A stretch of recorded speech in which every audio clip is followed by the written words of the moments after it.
Good morning, everybody, and welcome to Township of North Frontenac's Council Meeting Day. We're going to start today's events with a public council meeting. I'd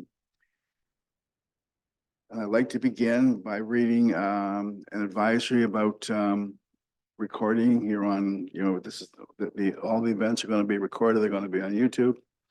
And this will apply to the regular meeting that comes up afterwards as well.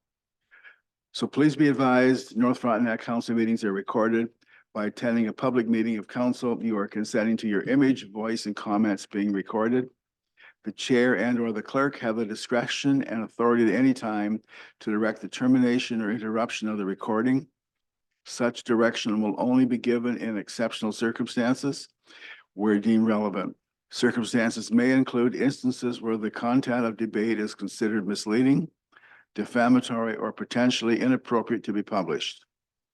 The township shall not be responsible should technical difficulties prevent the recording of any meeting or a portion thereof.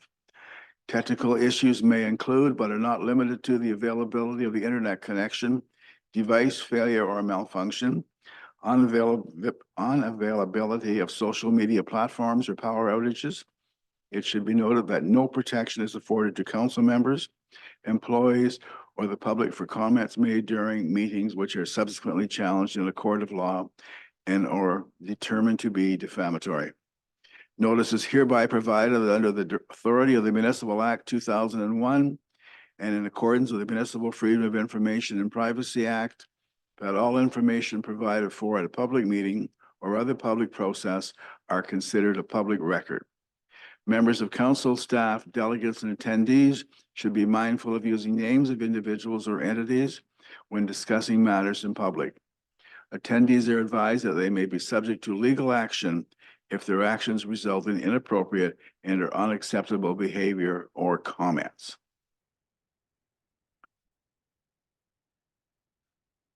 So the first item is the approval of the agenda. Moved by Councillor Hermer, seconded by Councillor Hudel. Be it resolved that council approves the agenda regarding amendments to the fees and charges bylaw dated December 15th, 2023 as circulated.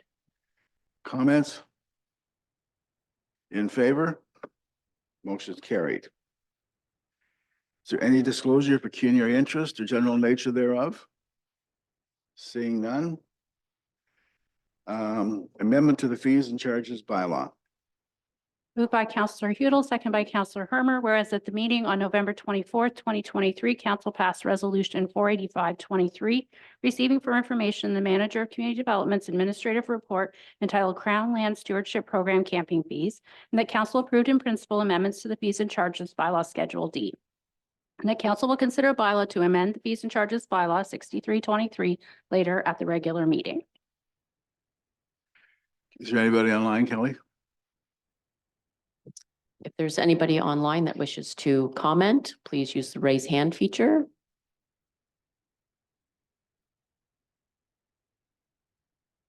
Seeing none. Is there anybody in the council chamber? Seeing none. I didn't expect a member of council to comment. Yes. I just have a question for Brooke. You've listed expenditures, but you haven't listed the total revenues. So I guess I multiply the current daily fee by the number and I get something like 240,000. Is that right? That would be approximate. Yeah, I don't have the numbers on hand, what our revenue is. I may be able to assist. I'm just wondering if you're raising, like there's still capacity for booking on. If you take the total number of sites and the total number of days, we're probably running at 60 or 70%.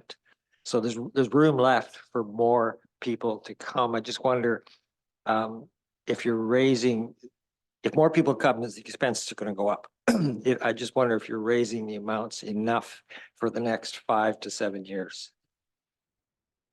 I would say probably not, but my idea is to take a detailed review annually. It's been a long time since they've been reviewed. Well, they've been reviewed every year, but a long time since they've been increased. So we may see this again in a couple of years to keep up with increasing costs. And you're up for that task of reviews? Absolutely. Thank you. Are there any other comments? In favor? Carried. So we have to adjourn this meeting. Moved by Counselor Hurmer, second by Counselor Hudel. Be it resolved, the council adjourns the public meeting at 9:06 a.m. In favor? Carried. That meeting is now ended. Now we'll go into our regular meeting.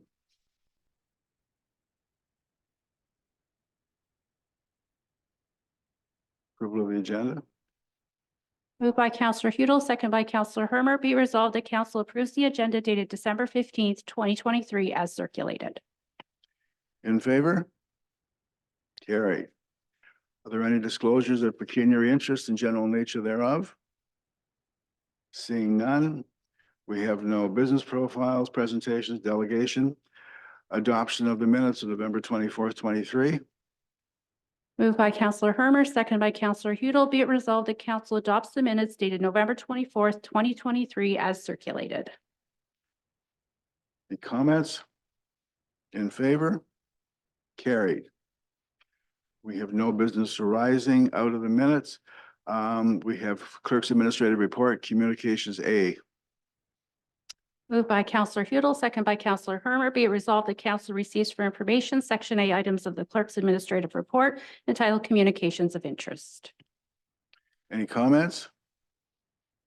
In favor? Carried. Communications B section, action items.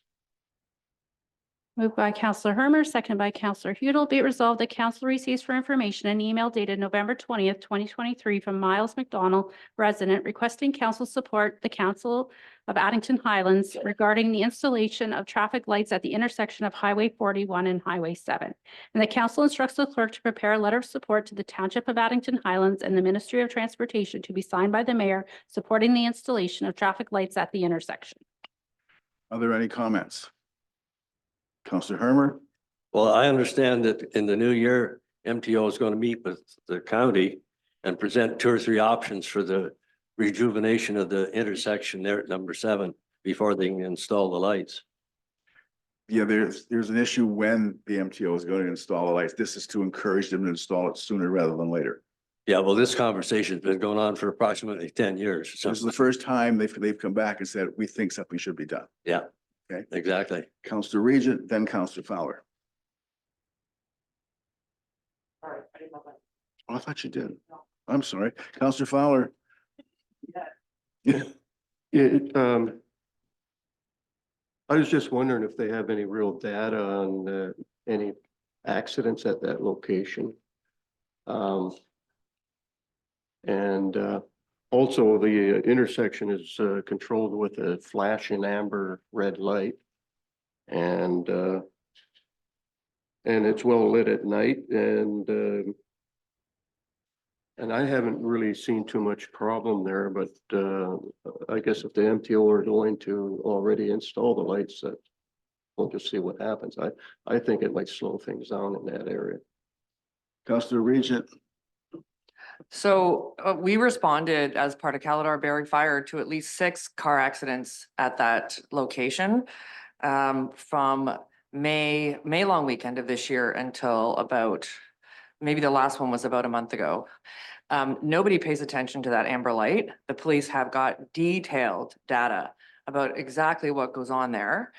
And it's a miracle that someone hasn't died at that intersection. And it's just accident after accident. You can sit there, all you have to do is sit there for 10 or 15 minutes and you'll see how people do not pay attention to what goes on there. And somebody commented the other day that, I know how that's going to impede the gas station, but in fact, it would probably help them because people are pulling out of there in 2 different directions and they don't pay attention either.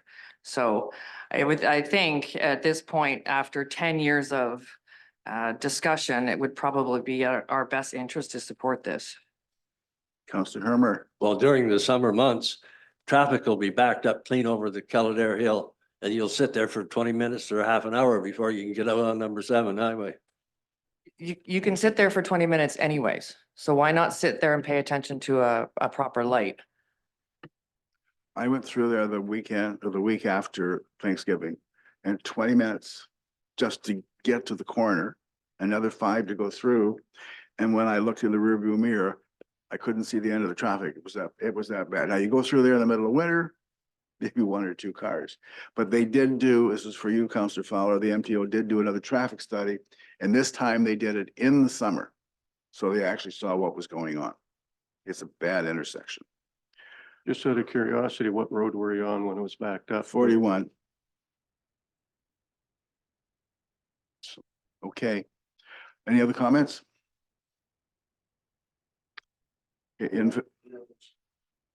Pardon? Yes. In favor of the letter? Opposed? Carried. Lakelands Family Health Team, incentives, physician incentives. Moved by Counselor Hudel, second by Counselor Hermer. Be it resolved that council receives for information an email dated December 3rd, 2023 from Lakelands Family Health Team requesting the Township of Addington Highlands and the Township of North Frontenac provide $30,000 per year for 5 years as an incentive to future doctors, with the first installment being paid the day of the physician commences with Lakelands Family Health Team. And the council previously entered into similar agreements on 2 other occasions under bylaw 12310 and bylaw 0315. And the council approves $15,000 per year for 5 years being provided as an incentive to a new physician at the Lakelands Family Health Team. And the council instructs the treasurer to include the expense in the 2024 budget with partial funding from the Medical Services Doctor Recruitment Reserve Fund. And that upon recruitment of a physician, a medical services agreement will be provided to council for consideration. Are there any comments about this? Deputy Mayor, Janice, was this mentioned to the family who visited a month ago? Was it part of the agreement that brought them to visit us?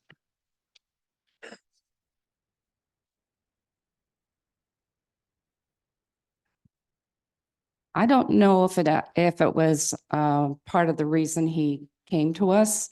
We hired the recruiter. This historically, you've provided this money. But he came to us through, like, the recruiter recruited him. And I don't know. I'm sure it certainly will. It's a bonus for him, for sure, to accept and come and work here. I mean, we've had 2 doctors that have received it before from you. And the incentives are a big part of recruiting right now. Everyone is offering huge incentives. This one is not as big as many other communities are offering. I'm aware that it's quite a bit smaller than other communities are offering, but my understanding has generally been that these large incentives are intended to pay off student debt for new doctors, for young doctors who just graduated with enormous debts. This is not the case for the person who visited here. He's been practicing in Wales. Mhm. I don't know what his debt situation is, but he's not a new graduate. So do you think this is crucial to recruiting? Oh, of course. Of course. I do. Councillor Hermer, Well, other areas are offering incentives. If we don't do it, we're certainly not going to be competitive. You're right. Oops, sorry. You're right on that. thank you. I'll take the meeting back. Thank you. Napanee apparently offered $50,000 to get a nurse practitioner. You know, so I mean, like, we have the initial incentive up front, but where does he live? Where does his spouse work, or does she work, and so on? Those are all questions, and this money is intended to help them with that. Councillor Fowler. Just a question for Jan. Have there been any other doctors applying or coming to have a look? Okay, I will, not since we've been talking to Richard. I'm very hopeful that he's going to sign. He came across very, very interested. He was very grateful for everything that we did for him. His comments, like I said, have been extremely positive about coming here. So to me, I need this incentive money. The Hermer, Well, how soon do you anticipate that he may sign on? I would suggest that I would get a signature pretty quick. Let's just say shortly. Let's say shortly. Okay. The thing is, it takes a while to get them through the process to come. They have to do, we have to do a labor market impact assessment, which takes about 30 days. It'll take 5 to 6 months to get his work permit. Let's look at this as, not just this doctor, but it may not be this one, it may be the next one or the one after. So what we're doing is putting this in place. So if we have to go to another one, that's already there and they don't have to wait another month to come to us. Counselor Good.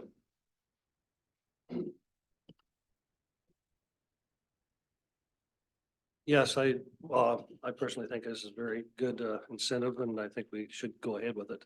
But yeah, it's too bad we couldn't afford to go more money for it as well. So. I think the 30,000, although it's not as much as others, they'd be pretty pleased with it. I think the fact that we spent weeks planning his visit, made sure he got around to see things. We drove him around side roads. He loves the country.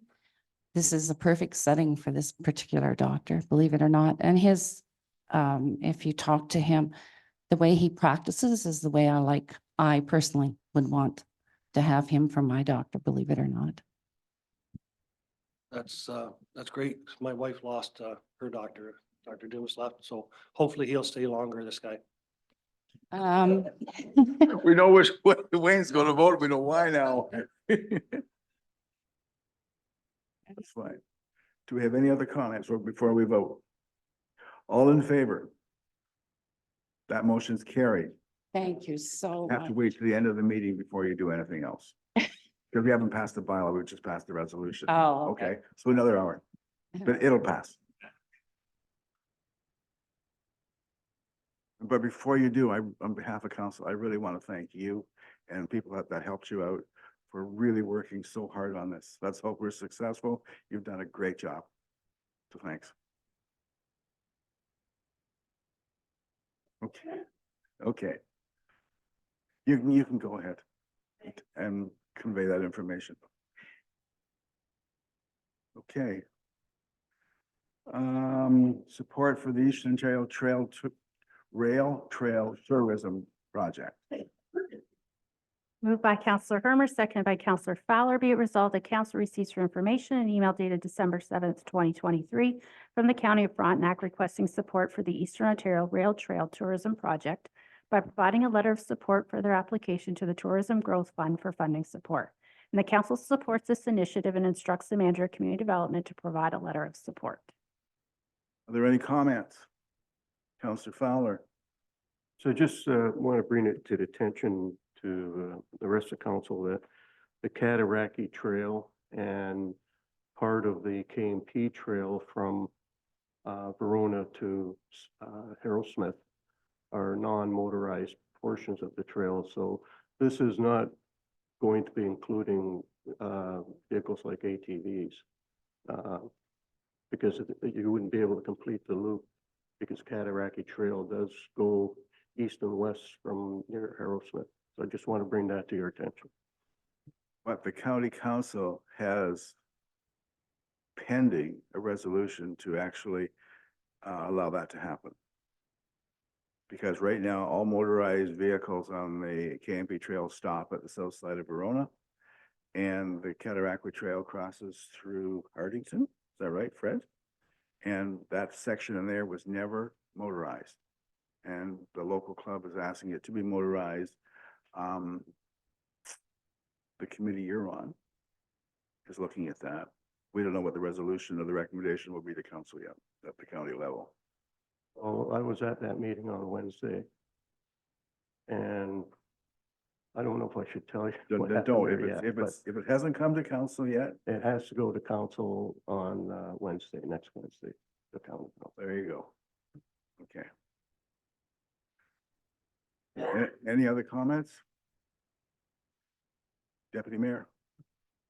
Just reading this again, is Richard asking, Is Richard suggesting that this loop would be a mix of non-motorized and motorized and asking us to support that? I'm not clear from the letter.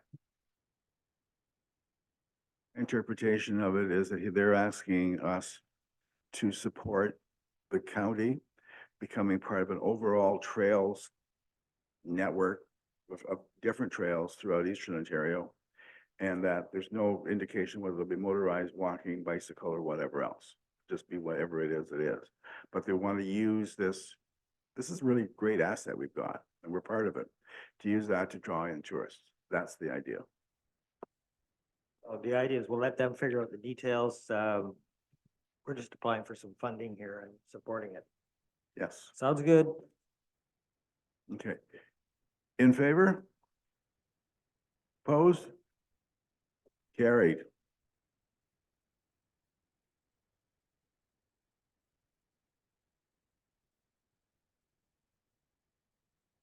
The next one up is the appointment of a deputy mayor.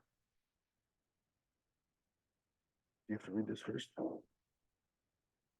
No. No, because I don't have any. Okay. All right, so so the current deputy mayor, as you know, is Councillor John Ingalls.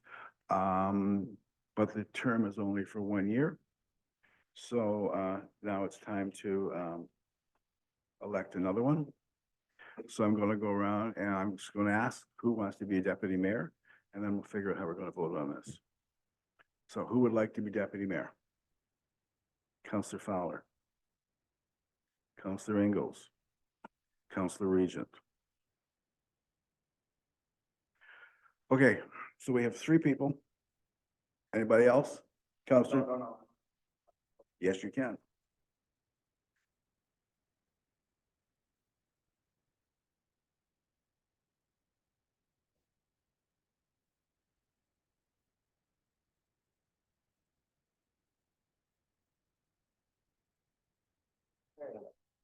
Somebody had to have their mic on. Oh, geez, that'd be the worst thing. We don't have to discuss it now, but my question is, why is this just a 1-year term? Why, I know other municipalities have it for the whole 4-year term. I know that other municipalities during election choose a deputy mayor. I'm not asking for answers. I'm just thinking maybe something we can think about in our procedure bylaws in the future.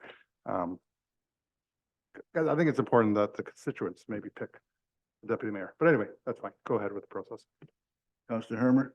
That was a decision made by the previous council. I do.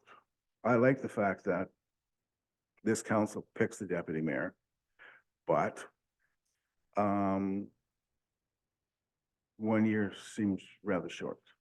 It's just, you just get that partnership, like, so I come into this job and I really don't know a whole lot, so John and I've started to work together and whatever. Anyway, it's time to vote. I'm sorry.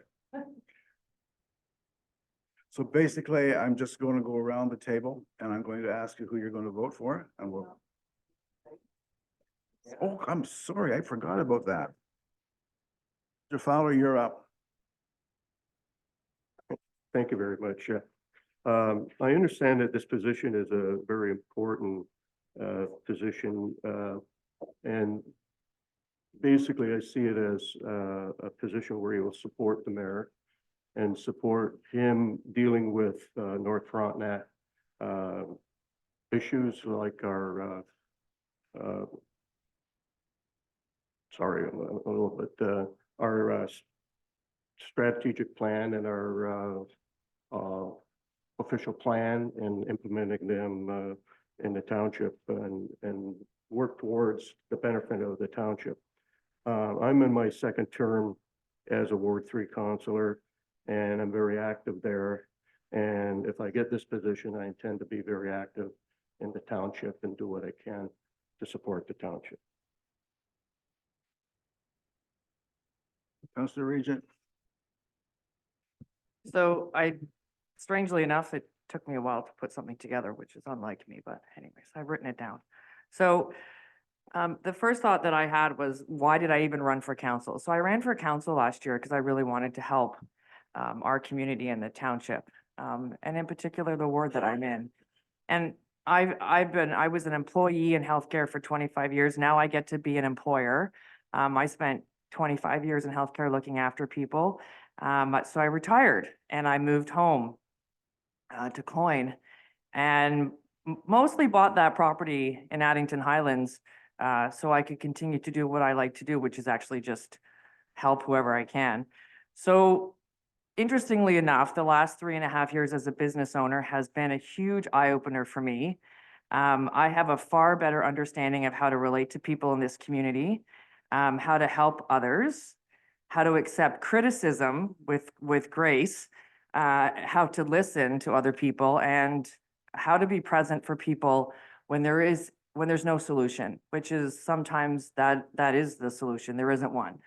So, I thought about this. I've enjoyed coming back here more than I thought I would. If you had asked me 5 years ago, would I be living in Cloyne? I don't know if the answer would have been yes, but this has probably been the best 3.5 years in a really long time, despite all the stress.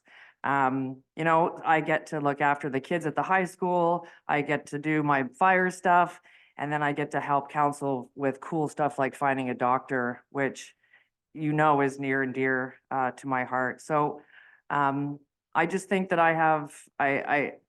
we have a chance. Everybody sitting here has a chance every day to make an impact on someone's life. And I think there's a really key part of being the deputy mayor that is part of that. It's certainly part of being a counselor. I have no hidden agenda. I have no ego, just like I said a year ago when I ran for council.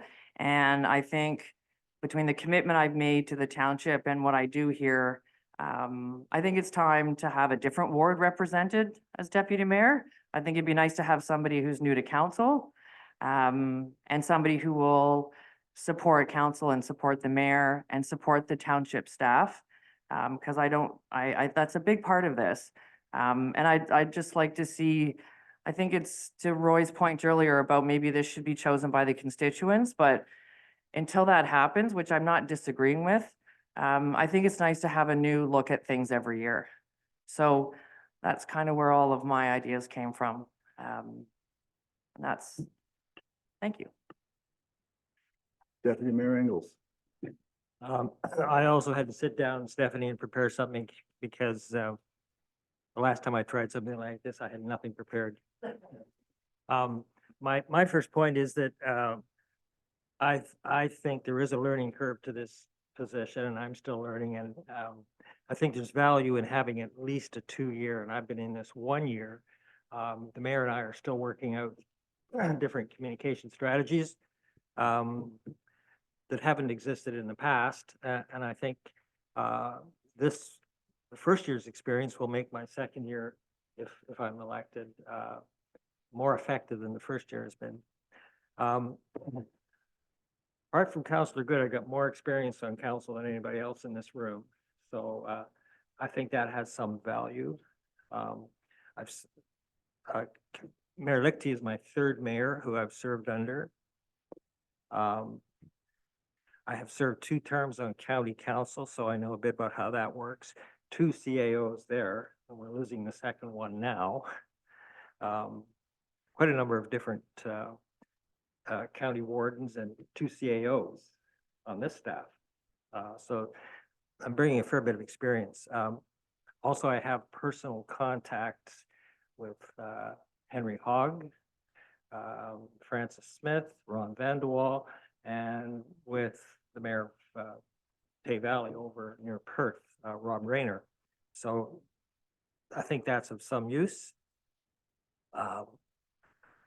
I've got lots of ideas for long-range plans, many of which are not feasible because they're too expensive or they just wouldn't work.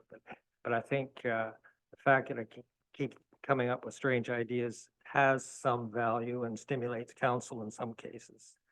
And finally, I think I have the ability to chair a meeting in case the mayor's not here. So that's all I have to say.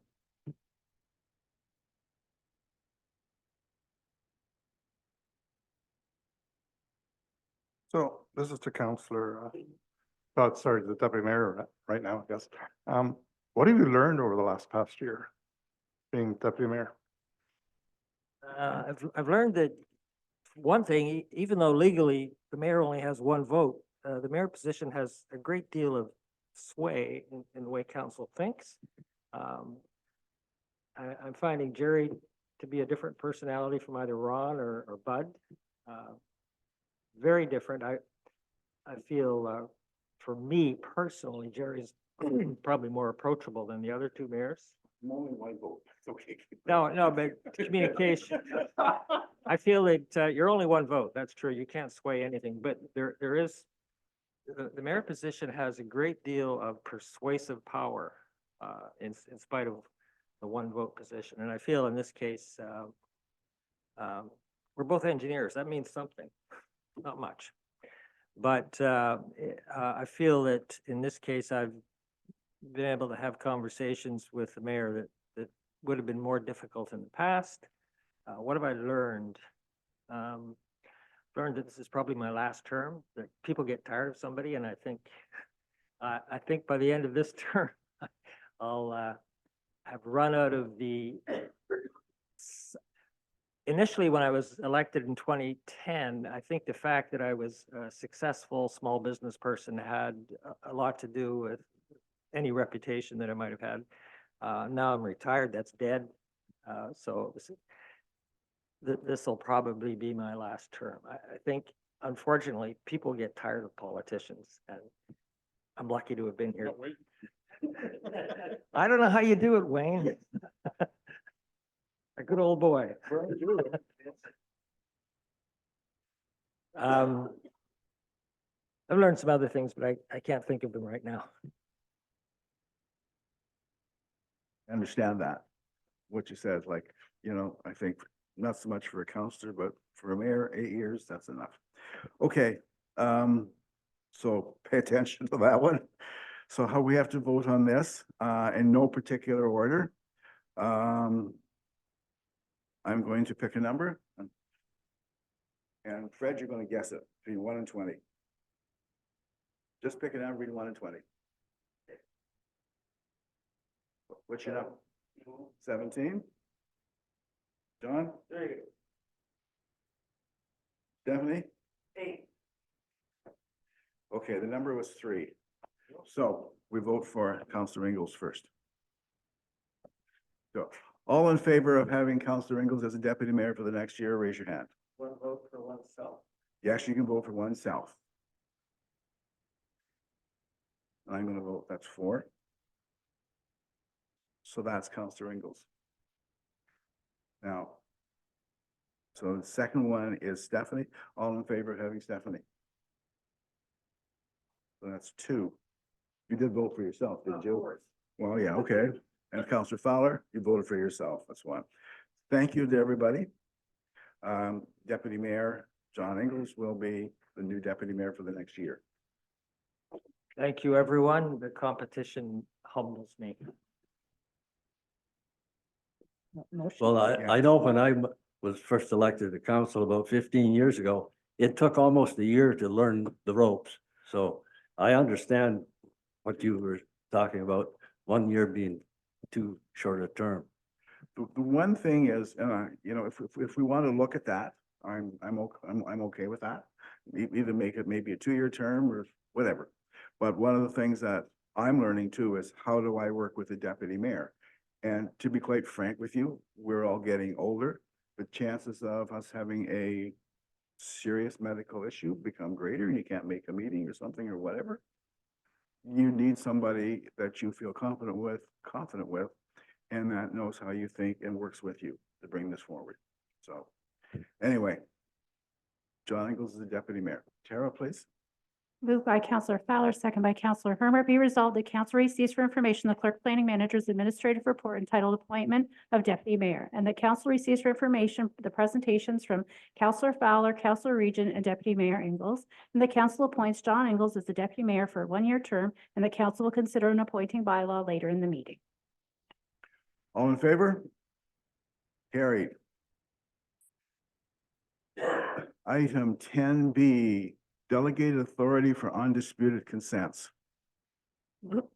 Moved by Counselor Hermer, seconded by Counselor Fowler. Be it resolved that council receives for information the clerk planning manager's administrative report entitled Delegated Authority for Undisputed Consents, and the council will consider a bylaw to delegate authority for undisputed consents later in the meeting. Are there any comments? Counselor Fowler?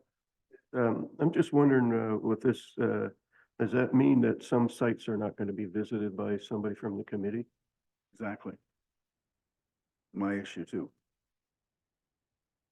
When Dimitri was here before, I asked that question.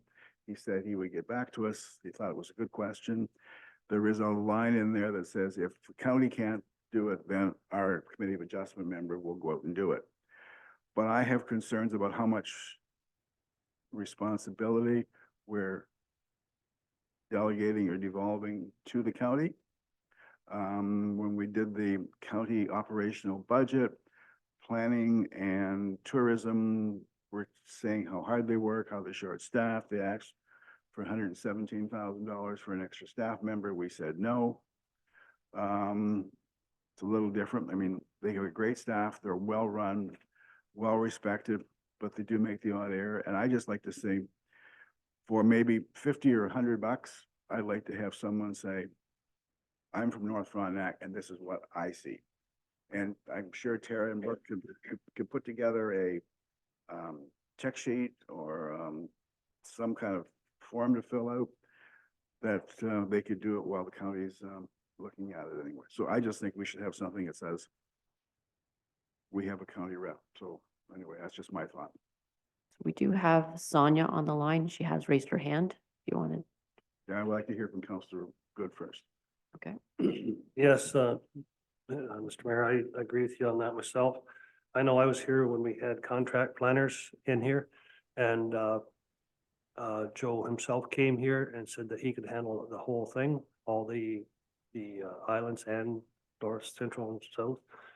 And then now it just keeps escalating that they can't handle it. And they keep having to hire more and more. So I don't see how much better this is than what it was before. Maybe Tara can explain that to me more. But like I said, that I do remember that he said that he could handle it all at that day.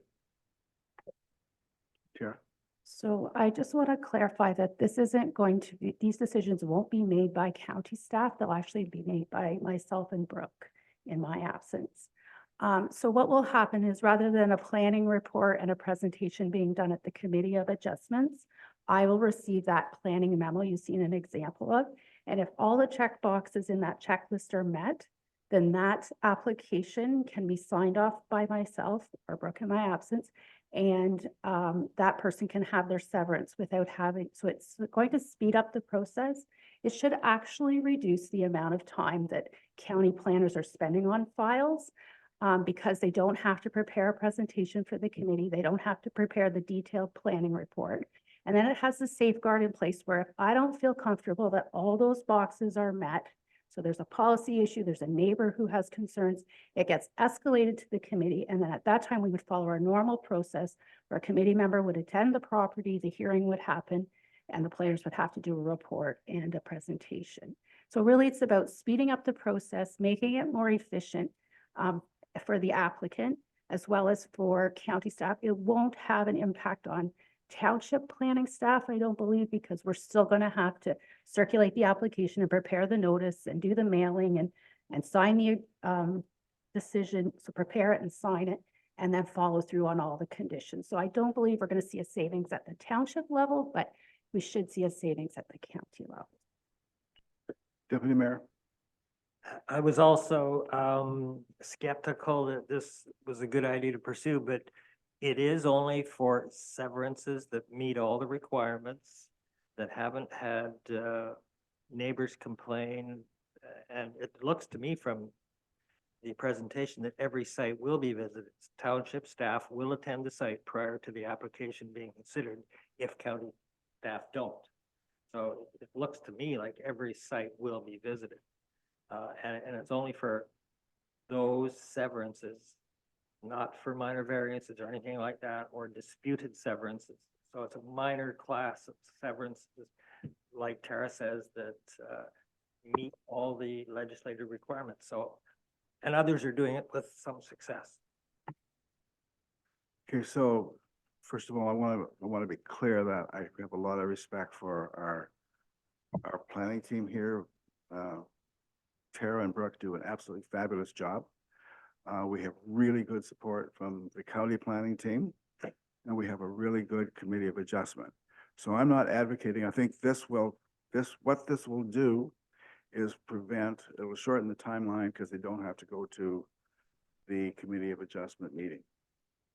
I still would like a committee of adjustment member to view the site during the review process. So Tara, when she looks at it, this is what the county says, this is what the committee of adjustment says. There we go. We have North Frontenac input, because if we don't, we're relying on Tara to know what's happening down North Shore Road or whatever it may be. And there's no way she could possibly know a lot of that stuff. So that's why I like to see this saying that this is all fine, but I like township staff, committee of adjustment, township staff to visit the site and complete a report prior to Tara signing off. That's all. If you think it's fine any other way, that's okay. Mayor, I think Sonia still would like to make a comment. No, I when- want- when time- Okay, I want to finish the council first. Sonia, I'll get to you. Deputy Mayor? Well, you used the term Township Staff Committee of Adjustment. Those are two different things, which is currently the plan is that township staff would visit the site. You're asking that either township staff or a CAO member visit the site. Is that clear? No, I want a committee of adjustment member to visit the site. That's all. Which is not necessarily staff. Yeah, maybe I didn't read that closely enough. I want a committee of adjustment member to visit the site. Okay. Sonia? Good morning, everybody. Thank you. My apologies. I did end up just lowering my hand because I think Tara actually responded to what I was going to speak to, which was the fact that this isn't a county decision or a county process. It still very much is a township process.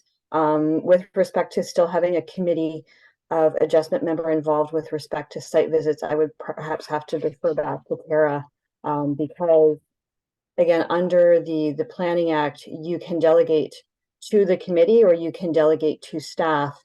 I'm not aware of a process that combines the two parties when it's delegated. So if that's the direction council wants to go, excuse me, unless Tara has the answer to that question, that is something we might have to take away and tweak in the bylaw.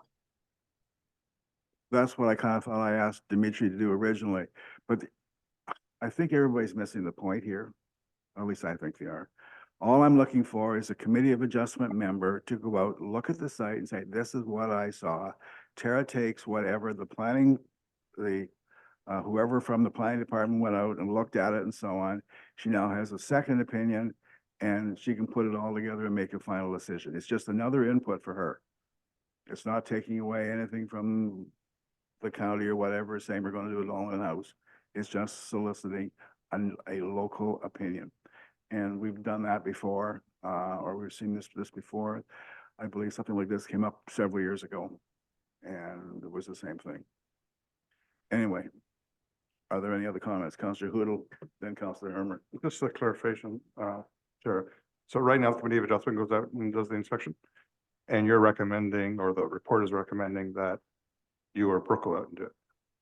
No. Right now, the planners do a site visit and the committee, yes, the county planners, and the committee does a site visit. And then the committee member reports at the committee hearing what they did see. And if it's escalated to the committee of adjustments, that's the idea that stays. So really, if it's not escalated, the idea was that the county planners still do their site visits, so someone has eyes on the ground. There's also other people out there as well. The Conservation Authority usually goes out. And then potentially if there's any studies, those people will be out as well. And then if the planners can't go out or are not available, then we don't want to have it done without a site visit. So then either Brooke or I or So, another township staff. Really, will this go. is about efficiency, It is. and it should make the application go quicker. It should. So I would be in agreement with this. Question is, how does it become more efficient to not have a committee of adjustment member go out and look at the site at the same time that the planning team from the county is doing the work? Are they going out at the same time? They're not going out at They the same time. typically don't. Right. But, no, when the review is going on, the committee of adjustment member can go out at the same time. Can, but that usually doesn't happen. No. It doesn't matter. So the planning team has between time 1 and time 2 to actually look at the site, do the report, give it to Tara or Brooke. During that time, committee of adjustment member goes out, does the same thing, gives their report to Tara or Brooke. Tara now has an additional piece of information that she can use. Councillor Herman. I agree with the mayor. I think it's important that we have local knowledgeable representation on this. Deputy Mayor, and then Councillor Fowler. I don't know why the COA should be involved at all. We're talking about severances. Severances, 3 severances are allowed, I think, or 2 or 3, I think it's 3, on a property. It's all very black and white. Each of those severed properties has to meet certain conditions. It's all very black and white. It's all covered in the checklist that Tara described. Why? There's no judgment. The COA exists to make judgments on situations that are not clearly defined. Things like, well, changes of use and so on, disputes. This is a simple severance application. The zoning bylaw or wherever it is says what you can do and what the rules are. It's pretty simple. If it meets all the conditions, why does the COA have to be involved at all? I don't understand that. You want to answer? I've been on the committee of adjustment, and everybody is human, everybody makes errors, there are times when you don't see certain things and whatever. I remember when I first started, there was a comment that there's so many acres of swamp there, you can't build on it, and the committee of adjustment members said, crap, 25 acres, I'm sure you can find an acre to build a house. And we passed it, and we built a house. So, what I see is the committee of adjustment members bring a little bit more of Made in North Frontenac, a little bit more practical reality to it. The county is good. They're always going to err on the side of the law, always. They're never going to push the edges. It is not their job to do that. That's ours if we're going to. The reality is, though, the committee of adjustment says, we disagree with your report. I'm getting a little ahead of, that the committee of adjustment could override it, but we could end up in front of the tribunal and lose anyway. Okay, are there any final comments? Councillor Fowler, sorry. Yeah, the committee of adjustment person that would be going out to the site would have to report back to the committee. And I think where the committee gets bogged down is because you have to wait until the meeting before he can give his report. And that's one of the problems that they face is for time, because if they get tied up in the committee on an issue, then the issue has to wait for, or be deferred, or they would have to wait longer, and that bogs down the committee and makes it harder on the applicant. I think that's why we're coming up with some sort of solution to help them out. Well, my whole issue is, yes, it's going to reduce the amount of report writing that the county is going to have to do. They don't have to wait, or the applicant doesn't have to wait for a committee of adjustment meeting and so on, so we save time there. And all I'm saying is, I'd like to see one of our committee of adjustment members do a site inspection, do a very brief report for Tara. At the same time, the council's looking, or the county's looking at it from an overall picture. Sonia? Thank you, through you, Mr. Mayor.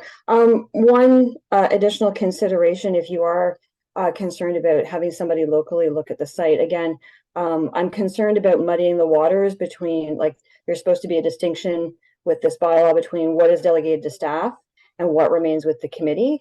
A number of places or municipalities that I've worked for, when they do a technical circulation for a site-specific application, will also include the district or ward councilors in that circulation. And if they have any questions or concerns, they're able to raise that with staff. So again, I'm not sure if that is, maybe Tara can, if that's something that currently happens, but that's perhaps another avenue in terms of, if you're concerned about local input, is that the individual ward councilors would receive a copy of the technical circulation and they can they can look at it themselves and see if it's something that requires some additional attention from either township staff or county planning staff. Thank you.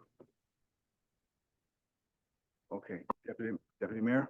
In, in the example that the mayor just gave of, somebody wants to sever off a 25-acre chunk from a larger property and it's all swamp. And eventually, they want to build on that. What checks would exist to prevent somebody building on that swamp in this new proposal? There's nothing changing. It's just the process. All we're trying to do is shorten the process. So somebody who wants to sever the lots and there is no or minimal issues with the lot, that it doesn't have to wait 3, 4, 6 weeks to get to the Committee of Adjustment. Tara makes that decision based on the information she's got.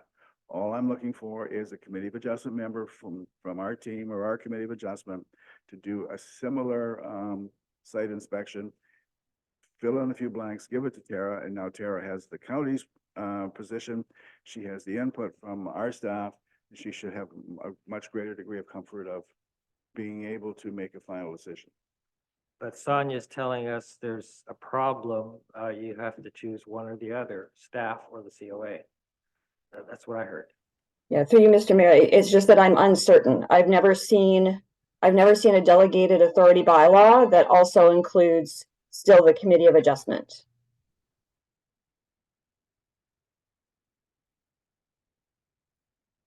I'm just not in favor of what this thing. Anyway. Through you, Mr. Mayor, I would just like to note that the previous motion that was passed by council under the background section did look at doing this for a period of 12 to 18 months with the clerk planning manager reporting back to council in terms of its effectiveness. So again, this is something that if you want to treat it almost like a pilot project for the 2024 year, and then have a report back from staff in terms of any issues, any improvements, any changes, or whether it's still worth doing, that is certainly an option for you to do as well. Well, I'm not in favor of it. That's the way it's sitting right now. However, pardon? One vote. So, I really, my position is I want to speed up the process as much as we possibly can. I think some of it's too long, and I know there are many, many reasons. And I just don't see, I see the process that's outlined doing that. But Tara has to make the final decision, and I want to give her an additional piece of information from someone from North Frontenac. So that's my position. So the way this is written, I'm going to call the vote now. Sorry, Councillor Good. The way it stands right now, though, if Tara wants to go and look at it, the site, she can go look. Right. So the judgment's got to be there, and Tara knows what's going on with it, so. So just as an example, there were 3 lots on Harlow Road, 3 large lots. You know where that new house was being built last fall? One with a styrofoam former. There's 3 large lots there. And if you didn't walk that lot, you would not have known that the back, or the one side and the back corner was all wet. And you couldn't build on it, whatever. There's no reason, there was enough room there to actually build on it. But that was a Committee of Adjustment member that picked that up. Okay, so, and there's a few other things. I don't know.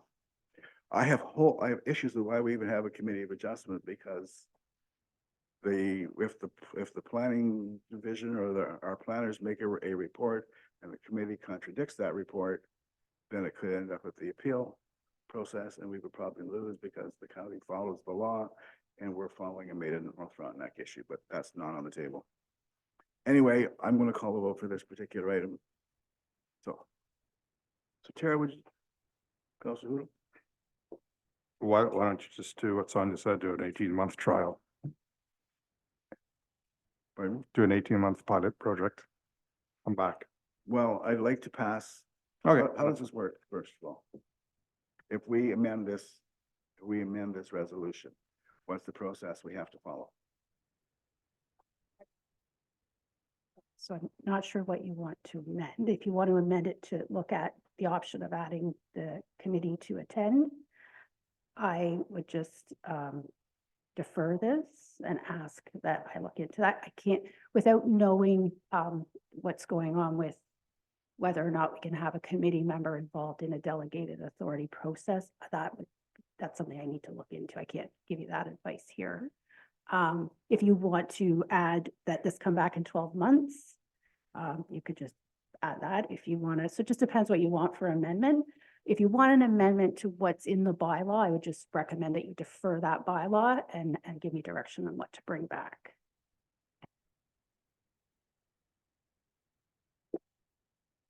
I would like to defer this and I'd like to have our staff look at how we can include input in the process from our committee of adjustment and report back to us, say by February. It's 2 months. Pardon? Okay, March. There you go.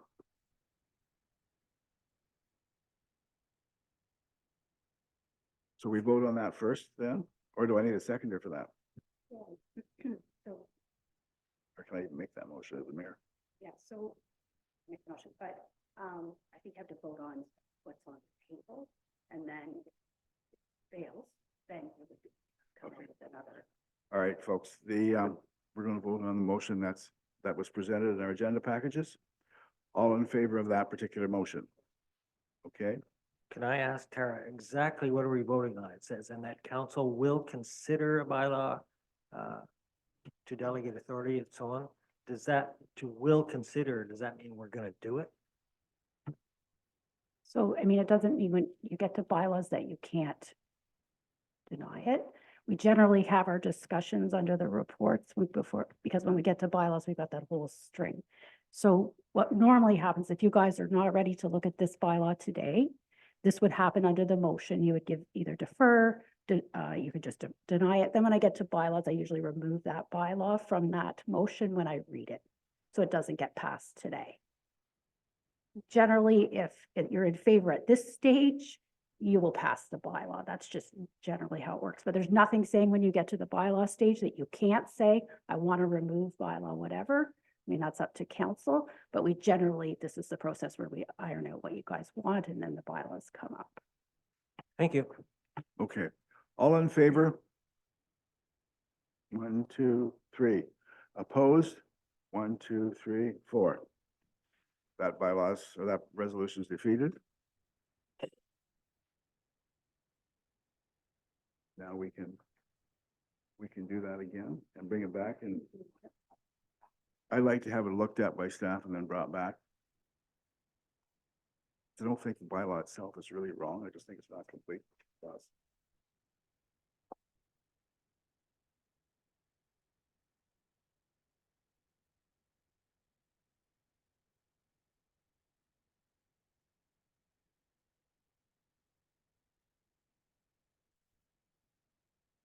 No, I know, actually, this one.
No, maybe if, is anybody willing to move and second this particular resolution?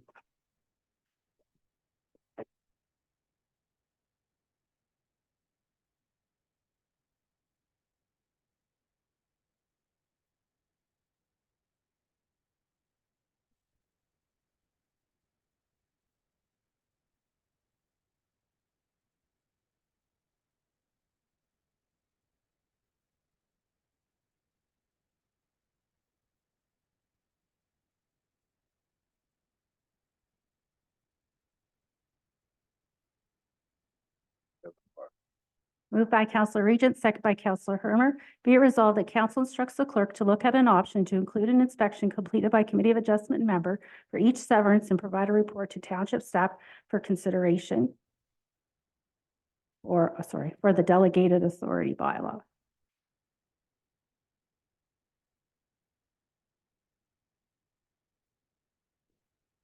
Any final comments? All in favor? Carried.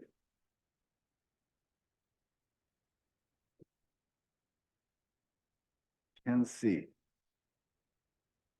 Moved by Counselor Fowler, second by Counselor Hermer. Be it resolved that council receives for information the clerk planning manager's administrative report entitled Lot Road Allowance Closure for Approval in Principal Ramsey.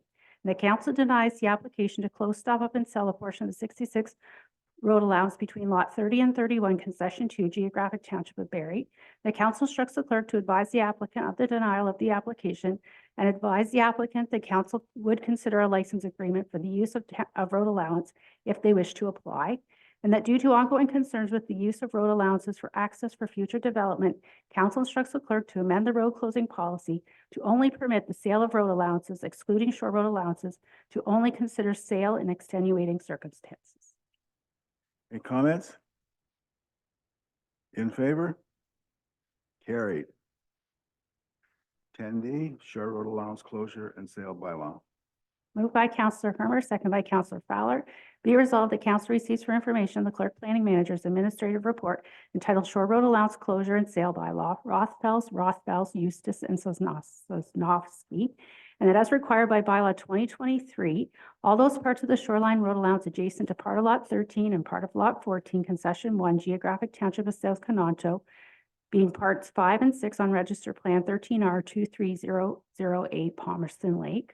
All that part of the road allowance abutting Plevna, Sand Lake, lying in front of part of Lot 34, Concession 14, Geographic Township of Clarendon, being Part 2 on Register Plan 13R 23021, Plevna, Sand Lake, and all that part of the shore road allowance adjoining Lot 26, Southwest Range, Geographic Township of Clarendon, being Part 1 on Register Plan 13R 23032, Mississippi River, be declared as surplus and sold to the adjoining owners.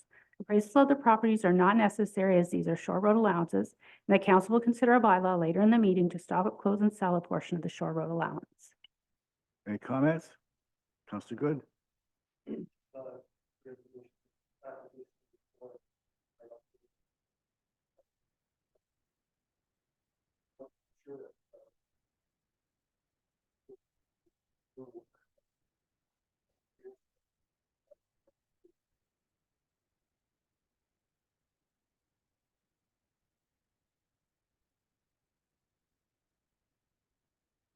I was going to stop this morning and look at that because I had the same thought. So is there enough space there? Sorry, I didn't have this on. Yes, there's supposed to be enough space there for them to be able to come over top of around the bridge and back down to the river there for the canoe route. Okay, all in favor? That motion's carried. 10E, proposed radio communication facility. Moved by Counselor Hermer, second by Counselor Fowler. Be it resolved that council receives for information the clerk planning manager and manager of community development County of Frontenac's administrative report entitled Proposed Radio Communications Facility, Municipal Statement of Concurrence, C8660 and C8661. And the council directs CRINS to include a Section 9 LUA confirmation of report and conditions of the need to obtain an entrance permit, civic address, and provide assurance that the tower is accessible for emergency services. And the council directs the CAO to sign the notice of completion and land use authority recommendation report for the radio communication facilities, C8660 8660 and C 8661, and forward the documents to CRINS to be provided to the proponent and Innovation, Science, and Economic Development Canada. Comments? Deputy Mayor, and then Councillor Herman. I wanted to ask Sonia, this is an application by Rogers. Are they putting in these towers simply because they can't come to an agreement with Bell to use part of their towers? Like, we're getting this proliferation of towers, and I know everybody needs their cell service. But one is going on the South Levant Road at Cruise Road. Is there no service there? What's going on here, Sonia? Through you, Mr. Mayor, I'll answer the best that I can. The reason we have the partnership with CRINS is they are very much the expert on this. I do know that as part of the initial pre-application process, that CRINS screens for is that the proponent does have to prove that they are not able to co-locate on an existing tower. I don't know what the screening criteria or the technical criteria are to determine that. But if they are proposing a different tower location, then my understanding is that they've provided some proof that they can't co-locate on an already existing tower. So basically, a federal agency is telling us what a private corporation can do or can't do, and we have absolutely no input to this process. Hold it, let me explain. This is the EORN project. So this is Eastern Ontario Regional Network. The towers have been located previously. This is where they're going, plus or minus. So like the tower in Cloyne is supposed to go a little farther north. It got moved to where it is on the south side. This is all agreed to by the powers that be from Eastern Ontario Regional Network. Rogers tendered on this, and Rogers was the most advantageous bid, and that bid was taken. I guess it's close to $300 million, and this towers go between Kawarthas and the Quebec border without Ottawa. Councillor Hermer. Well, am I correct in assuming that Rogers is not going to allow Bell to piggyback off their towers? No. What Bell would have to approach Rogers and then pay the freight. Now, the person or the company that pays the most is at the top. And it's always Rogers because Rogers has the tower.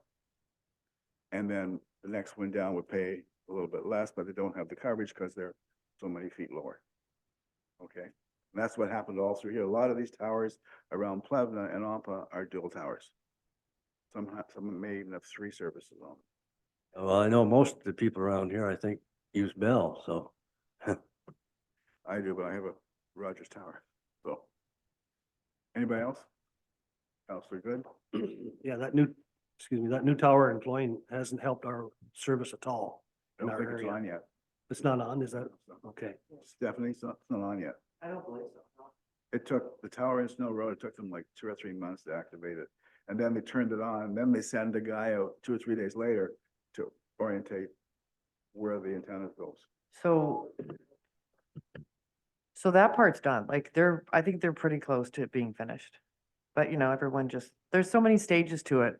And you see people there working, but everyone's impatient and they're just waiting for the thing to light up, but it's almost ready to go.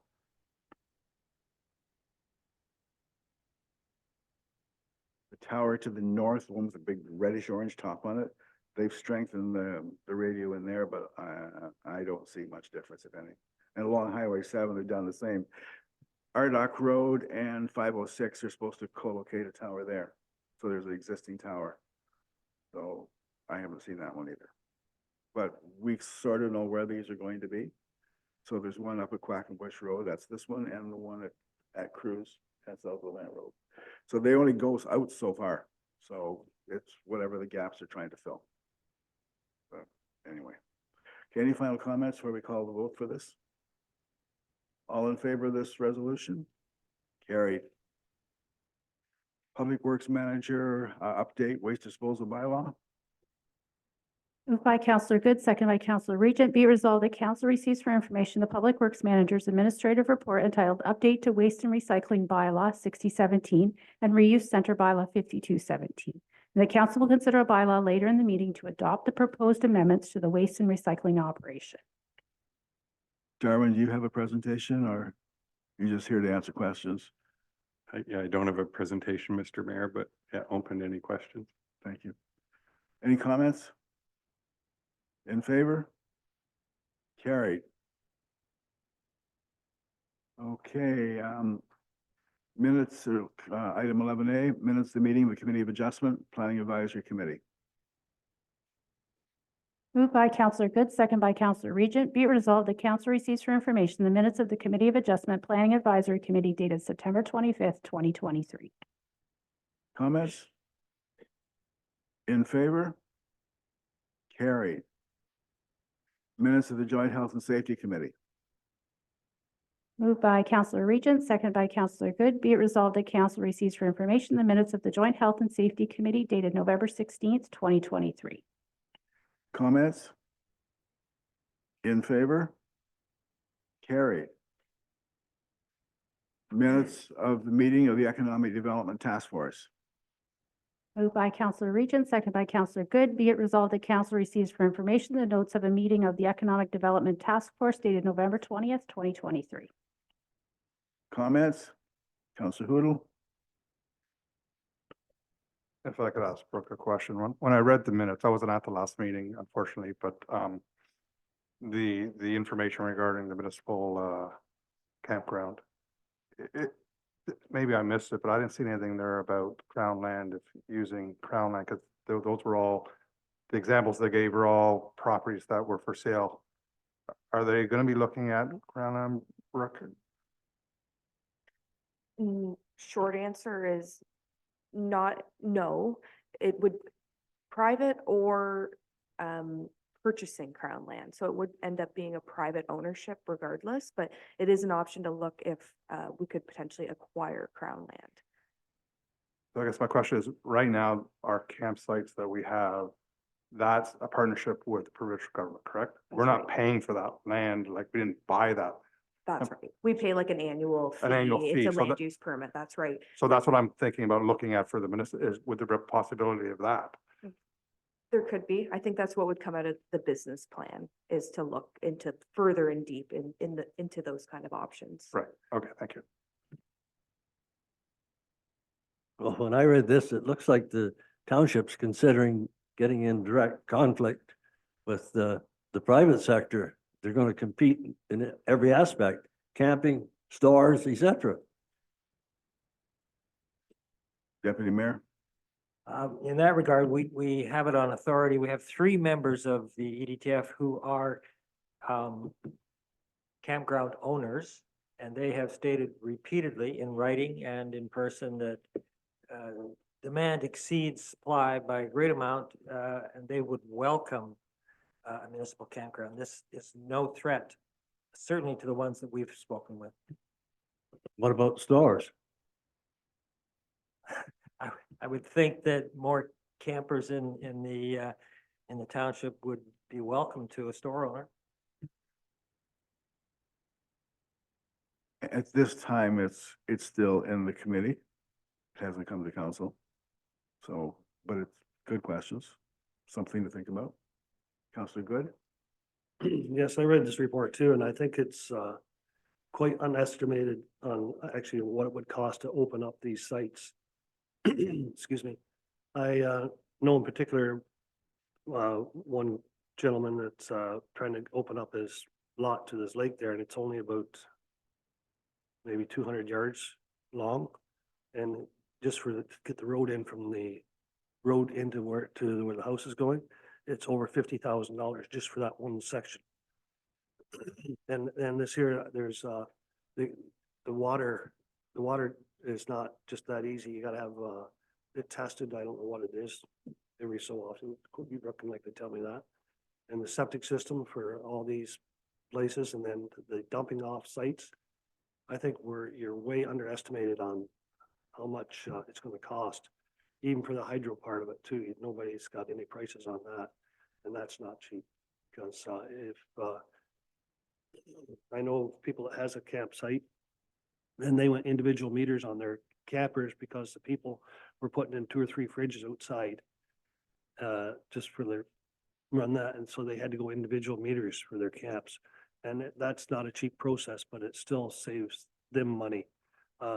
Right now, I don't think we should be getting into the rental business of campsites and that. I know, I was at the delegation in the Lions Club in Northbrook, and the gentleman from off of Cashwashmack Lake, I can't think of the resort right now, but anyway, they're expanding that resort campground trailers and everything by a large amount and getting into it big time. So I wouldn't doubt that some of these other campgrounds would have some questions on conflict of interest of township getting into the rental campsites, not campsites, but trailer site. Counselor Hoodle? Yeah, this is just minutes of a meeting. I think before anything of that happens, and before we debate this around council, we would have a report from staff looking at everything, Counselor Good. So, you know, I think we should wait till then before we start debating. Excuse me. Deputy Mayor? This report came out just now, and it's not recent. This idea has been discussed for at least 6 or 8 years, and we finally put a subcommittee together consisting of people who know what they're talking about when it comes to development of one of these. So I'm not sure what the next step is, but this is the most concrete stage we've ever reached. And that question arises on the task force. Should the township be in acting as an entrepreneur? And it keeps getting asked, and in this particular case, it keeps getting answered, yeah, there's a demand. There's a demand, and other municipalities have done this with quite a bit of success. But certainly, it's an investment. It would take years and years and years to pay back. It's just as risky as the Crownland Stewardship Program was when it started. So it's a big if. It's a big question. And, this is just the first stage, and it's as concrete as we've ever seen it. I think the various points and questions raised here are all good, but like Councillor Hoodle and Deputy Mayor pointed out, it's still with the actual committee. Let them finish their work and see what they come back to council with us or with. Okay, so all in favor, accepting the notes? Opposed? Carried. Is there any member of council wishes to give notice of motion? Seeing none, we have no motions, written notice, whatever. Council verbal reports.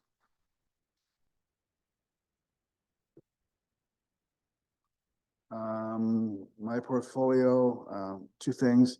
The CAO and myself met with the Algonquin's consultation office as well as Chief Doreen Davis.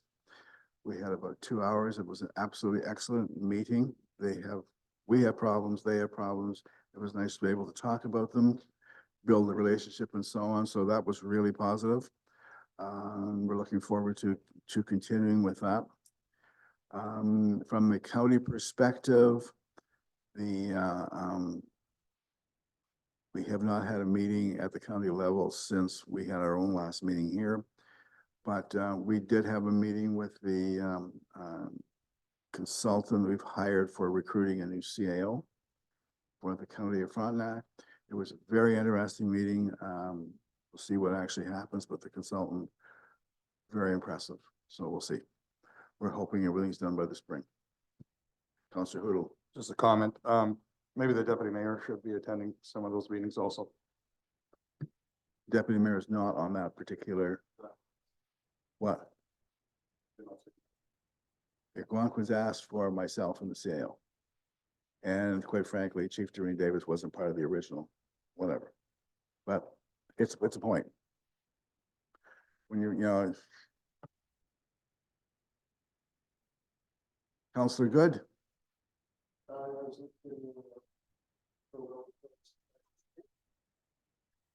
I went out and did a short road allowance inspection this morning before I came into council meeting.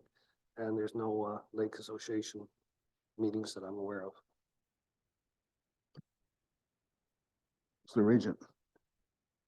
So Jan gave you the update on the Lake Lands Family Health Team. We have a meeting, our regular board meeting is Monday night. I'm waiting on a little bit of clarification about the long-term care stuff. And of course, there's no Lake Association stuff for Councillor Good and I at the moment. Counselor Hoodle. We had our MVCA board meeting on Monday, just past Monday. So we had a report on the watershed report and big concern with little participation over the fall months and the lakes being really low. And then we heard about the well being dry on River Road there for a while. So all due to the fact that we didn't get any rain this fall. So they suggested that maybe they would come out in the spring and do a deputation or a presentation on how the water levels and the lack of rain affect our area up here. So we might be hearing from Sally in the future. We approved the draft budget, which was a 4.61% increase for us, North Frontenac, which really is only $1,540 increase from last year. And we have to remember that's only 0.9% of the total budget, where Ottawa takes the majority of the budget. So, and there was another discussion there about a program that they wanted to set up called wetland offsetting policy. Without getting too technical, so when a developer wants to come in and take up some wetland, whether that be a swamp or a marsh or anything, they have to offset that with another area that they could create a swamp or a marsh. So that was approved by the policy committee and it got turned down by the board. Close vote, but it got turned down because they wanted to go to county planners and our staff here at North Frontenac for review, just not here at North Frontenac, but all the municipalities. So you'll probably be seeing something coming from that tour. And I did get a conversation with Kashawakamak Lake Association. So they do have a member on the, from their association on the EA committee that you'll see starting in the end of January, I think. Okay, that's all. Remember? Nothing to report. Counselor Fowler. Yes, there's no meeting this month that was canceled for Eastern Ontario Trails Alliance. With the county, we had the planning and economic development meeting last Wednesday. There will be some items brought forward for consideration for the county meeting next Wednesday. And the seniors and law enforcement together, the SALT, they had a meeting on December 7th. I couldn't be there, but I gave them some contact information for the Barry Hall person that looks after the hall. And we're hoping to have a presentation there at the hall in January. I don't have a date for that yet. I was waiting to get my meetings or my minutes from the meeting that I couldn't attend. And that's all I have. Thank you. Nothing to report on Ward 3 Lakes at this point. Thank you, one and all.